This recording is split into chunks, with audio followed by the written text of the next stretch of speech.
Hi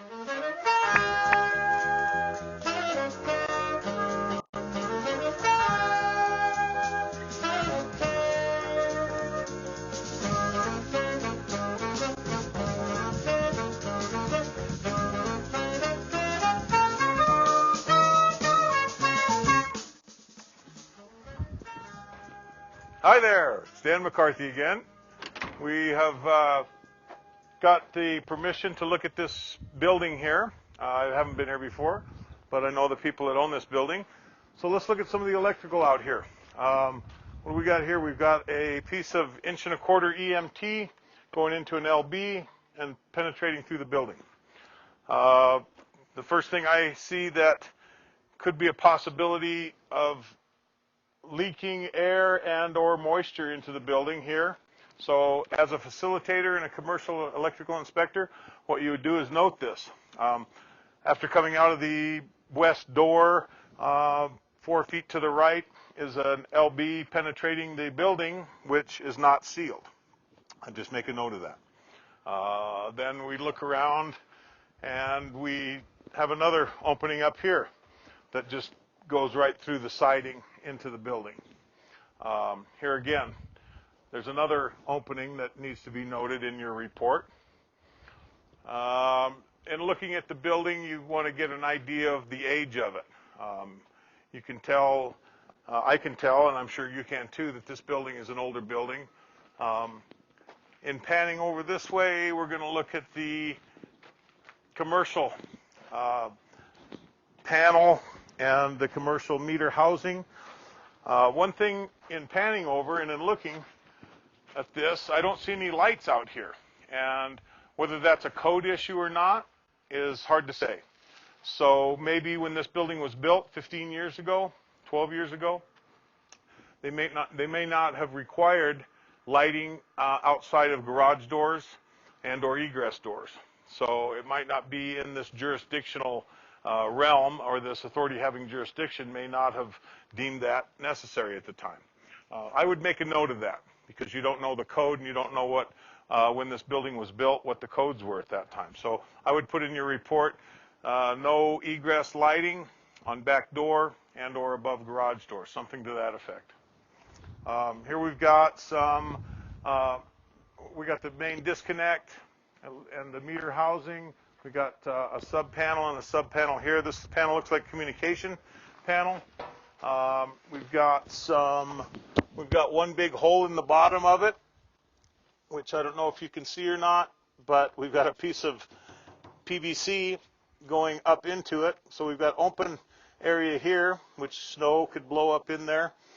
We don't know the type of EMT that is, whether it's Schedule 80 or not, which should be on exterior Schedule 80 PVC to resist any bumping or any kids or anything hitting it and shattering it, especially when it's cold out. If you hit a piece of Schedule 40 PVC, it will shatter if it's very cold outside. So these are things just to keep in mind on looking at exteriors of buildings. Here we got the meter housing and the main disconnect. Let's see here. One thing I notice is that the meter housings are appropriate because they're NEMA 3, which is a type of box that you need for exteriors. It's got the lid on it. It's got the overhang to keep the water from going back up inside the fixture or the container or the enclosure. This main disconnect does not. This is basically a piece of gutter with a cover on it that's screwed on. This allows water to go between the cover and the box and can get inside. That's why you very rarely see this. Now, these are code issues, and you don't really need to know this, but just by looking at it, you'll know from this video that you don't use these covers on an exterior application. So these are things that you would make a note of. Once you know that this cover is improper, you'd say, well, yeah, looked at the exterior and looks like the cover is not proper for exterior use. Here you see some watermarks coming down, and you'll open this, which is the main disconnect, and you'll see the dirt, dust, and elements inside there that show that it's exposed to the weather. which is bad in any electrical parts. I mean, common sense tells you this should not be water, should not have water around it or in it or anything to that sort. Another thing I notice is we don't have the proper, these are rigid conduits, and you can tell that by the threads. This is heavy-duty rigid EMT, 3-inch rigid EMT. So in looking at the top here, we see they go right through the gutter. And that tells me that even with some kind of tar or some kind of sealer around there, that's going to let water come through the gutter and down the pipes and possibly into this disconnect, which is a bad situation. Water and electricity don't mix. So look for things like this. I mean, you don't have to have a code background to do these things and look at these types of situations. That I would definitely make a note of that. The containment of this cabinet, this disconnect, this main cabinet here is not an EMA 3. It's not weatherproof. The pipes going through the gutter is not kosher either. Another thing I noticed here is the grounding. This ground rod is an extremely small ground rod. Usually ground rods are 3/4 inch thick or maybe 1/2 inch thick or something. This is a very thin ground rod. This is basically used in a home or residence. Another problem is they're painted. You can see the paint has bonded the acorn nut or the clamp, which clamps the wire to the ground rod. This should be solid copper. This wire here should be solid copper, which it was at one point, but painting it reduces the contact and reduces the grounding capability of this commercial building. So never paint, if you see them painted, just write a note saying the ground rod is painted and should be addressed for a full grounding potential for this building. Here's another ground we see here. It's been painted. That's bare copper going into this lug right here. But here again, the lug's been painted, the wire's been painted, and the conductors are painted going into the lug, which doesn't give you a good contact. So to make this right, you would have to take that out, strip all the paint off of it, put it back in the lug or acorn. What else we got going here? I noticed that in looking back at this panel here, I didn't see it from the front, but from the side you can see there's a piece of wood behind there. I don't know that that's a piece of waterproof wood. So anytime you find a piece of wood in any application with electrical components or electrical equipment, bad. That wood will rot at some point, and that box will fall off of there, off the building. So make a note of it here again. If you've got your camera, take a picture, put it in a note. Wood behind communications cabinet or box, not approved, or will rot, will get wet at some point for sure, soak up the water. I don't know what other things we've got happening here. Here's our disconnect. Of course, we don't have a pin on this side. That could be a problem. And these are things you're going to run into. When you go to a place, you don't know what to expect. So here, I've never been here. So noticing that we're missing a rivet in this box may be something to definitely write in your report. In some of the earlier videos, I talked about our fusing and our phasing. In this one, you can definitely see the brown, or the black, red, blue, and that's how they're phased. That's how they're landed. Black is first, second is red, third is blue. Our neutrals over here, and they're taped with white phase tape, so you know that they are the neutrals. They're phased white. Our grounds are either bare or phased green with green phase tape. I don't see any green phase tape in here. I do see a ground that grounds the box itself, which goes through a lug, which is not painted, which is great. So this piece of bare copper is grounded to a grounding lug on the nipple that goes between the disconnect and the meter housing. So for most all intensive purposes, this is an operable and working, other than the little screw that's missing or the rivet in the lid there. We're all good. So these are just things to note. These are things that you'll come across, may or may not. Could be a lot worse conditions that you may come across. Some building that's 50 years old or 100 years old may have some real detrimental problems and real problems. But what you want to do is just use your common sense. As a facilitator, you want to think about it. Can water get in there? Yes, it can. I'll have to take a picture, make a note of it. Is there wood attached to a box, attached to a building? Yes, that's a problem, you know, because wood deteriorates, wood rots. In the grounding things, I didn't mention the painting, but painting, any kind of grounding, any kind of electrical, exposed electrical equipment. Grounding is the biggest one. Painting will detriment the conductivity. So keep that in mind when you're doing your inspections. Looking at the weather heads, you won't have weather heads like this on newer buildings. Most all the commercial properties, the entrance conductors are underground. So this is an older style building because of the weatherhead and the above ground feeds. So what you can determine from this is this building is at least 10 years old. I would have to put 15 years on, 5 years on that, so I'd have to say it's 15 years old. At any rate, the weatherheads look in good condition. Everything looks operational. I don't see anything bad. I would take a picture of it here again for your report. I would make sure that you have a picture of the weatherheads and the connections. Each connection is a lug, and there's one that isn't taped. So you can see that connection there where the main feed comes in and then the grounding comes into it. And since that's a grounding lug and a grounding connection, termination, that's why it's not taped. The other ones you'll see are taped, all of them up, but that one happens to be the ground. That's why it's not taped. But that gives you an idea of what those lugs are and what those termination blocks look like. So the wires coming out of the building come up, the wires coming from the feed come up, and they intersect into a lug right there, or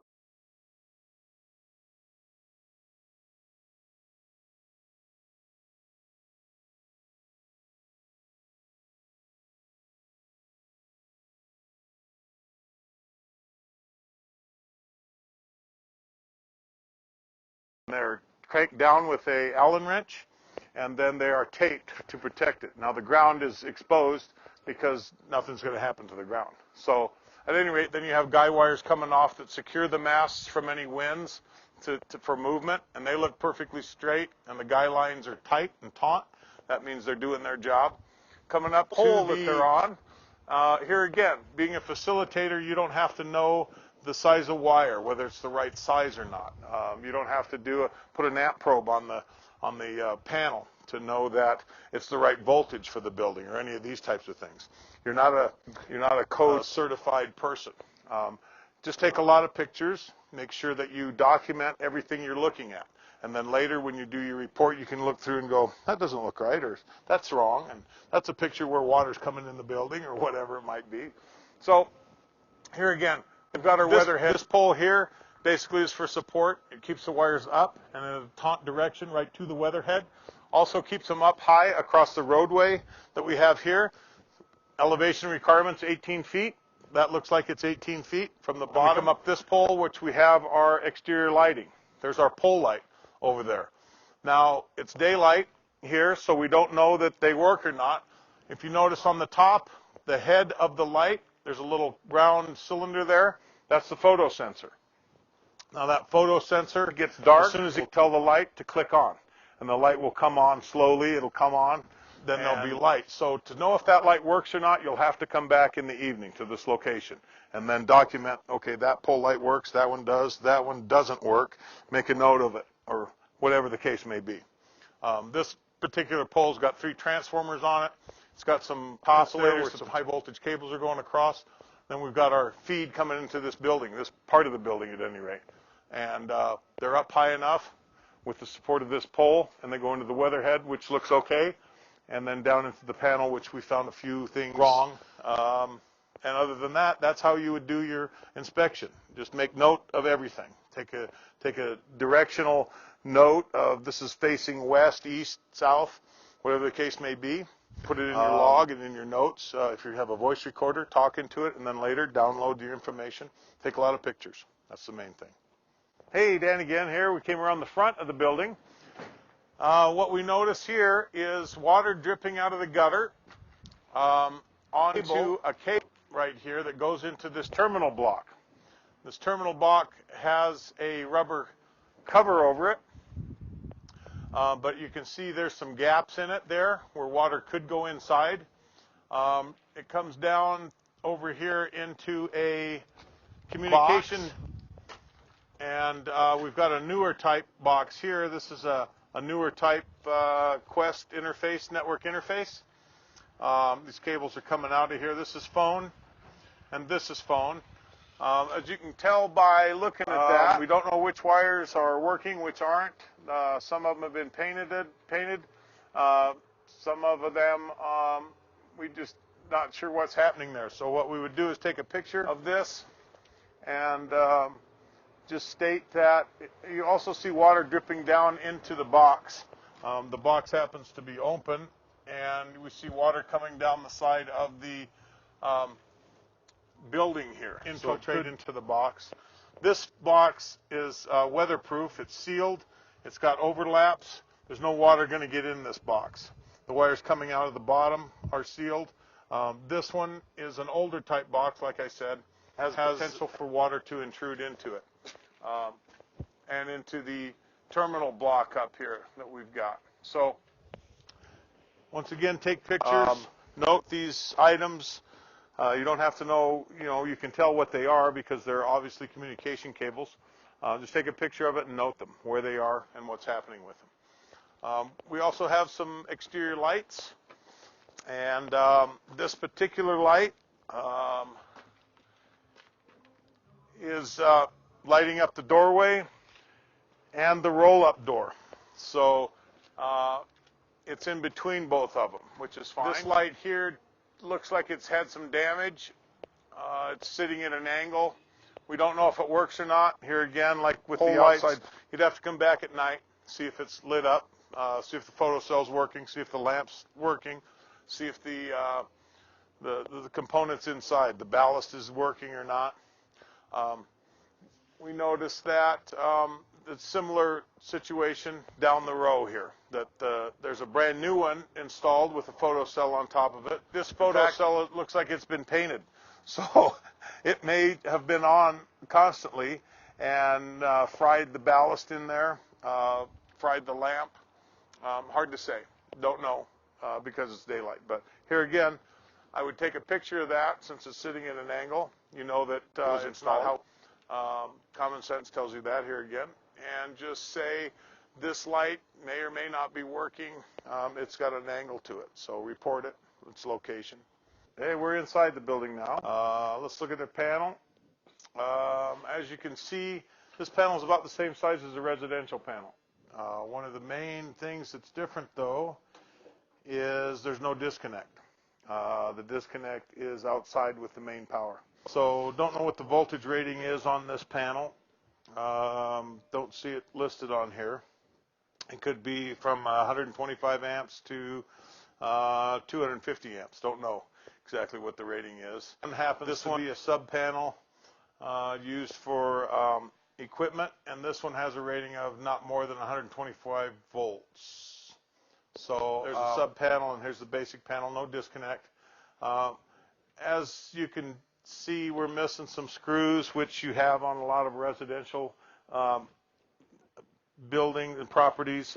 You'll be missing screws. You won't have, you'll have a sheetrock screw or something trying to hold the cover on.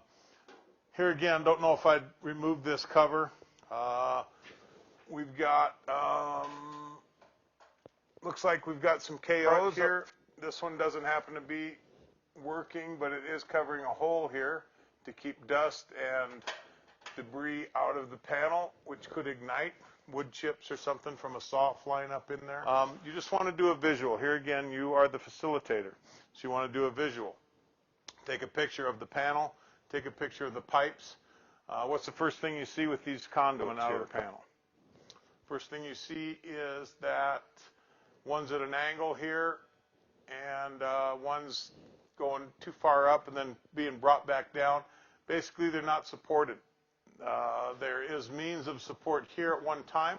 This main panel, this main feed to the panel, the main feed to the panel has no support on it. These conduits have no support on it, no support. This one here happens to have a support on it, but it doesn't go anywhere. It's an empty pipe. So make a note of these things, look and see what you've got. Just kind of do a visual and take pictures. That's the main thing for your report. The code issue would be me knowing this information every 3 feet. So 3 feet from this panel, and that is 3 feet right there. So that's why they started to have supports at 3 feet. 3 feet from a panel, you should have an anchor on the main feed and all the conduits entering that panel within 3 feet. We look at the conduits going different directions up here. We look up here and we see that the conduits are tie wrapped. Do we think that's a problem? Yeah, the answer would be yes. That is not allowed in the National Electric Code. No pipe can support another pipe, and the proper anchoring procedure and support for conduits is a one-hole strap. Depends on the application. You can have unistrut and have a strut strap on that. A lot of different ways to support and secure the conduits. Tie wraps are not one of them. So here again, I would note the location. Say we've got tie wraps supporting pipe structures. So we've got some on this pipe here. This panel or this pipe, this half-inch EMT coming out of here is supported in the center, which is exactly right. It's halfway in between these two boxes. That's a perfect spot for it. That is okay. That's legal. This here, that's perfect. That's exactly where it should be. This conduit, we noticed, doesn't have a support on this conduit until way up there, way beyond the 3 feet of this box that it's feeding here, the light switch that I about turned off. What else do we want to look at? The exit sign. All exit signs in commercial properties need to be illuminated. They are illuminated on a different power source, like we talked about in our video with safety, I believe is where they are, and they have frog eyes on them. So in the event that we have a power outage, there's a sensor that tells the other power source, whether it be a generator, whether it be another transformer, whatever it might be, and it comes on and illuminates the lights to the path of the egress. Here's the door to go outside. In the event that all these lights go out, there's no way to find this door. If in the real bad event that there's smoke everywhere, you'd have a hard time finding this exit. So that's why the power comes on. The exit lights shine lights in a frog eye onto the egress path, or if nothing else, the egress itself is lit up by the egress illuminated egress or exit sign above it. So that's how you find your exits. This would not be picture that if it were me doing the inspection and say that needs to be an illuminated exit sign. I don't know what else we got to look at. Maybe this piece of equipment here. We've got receptacle here, an equipment receptacle. Looks like a 50 amp receptacle. It looks like it's wired in properly with the attachment there at the top, and it comes into this panel. So it's a hardwired into the panel, and we've also got a connector on the bottom of this. So basically, in a commercial situation, I don't know that I would take any pictures of this. Not the best application. You shouldn't have things hardwired into panels. As far as being a real code issue, or I don't know that I would probably, I take that back, I'd probably take a picture of it just to have, so that the person that's hiring you for the inspection knows this. But as far as being a violation, I don't know that that's, because this is a sub-panel, an equipment outlet, hardwired in. So looks like they've done everything they could to make this as safe as possible. Some of the other issues we talked about with the supports and things like that, with conduits going every which direction, unsafe. But here again, you don't need to know that 3 feet from a panel or a box needs a support. You don't need to know that you cannot tie wrap conduits together. You do know now after viewing this video, but basically you take a picture of it. And if it doesn't look right to you, there's a reason it doesn't look right. It's probably wrong. So a picture says 1,000 words. So take photos. Can't take enough photos, is my estimation. Take a photo of the exit sign. Take a photo of the tie wrap's missing, or the tie wraps, take a photo of the supports missing, and pipes going all directions. There you go. What we haven't seen in here is a fire alarm system. Around in this building, I don't see any horn strobes.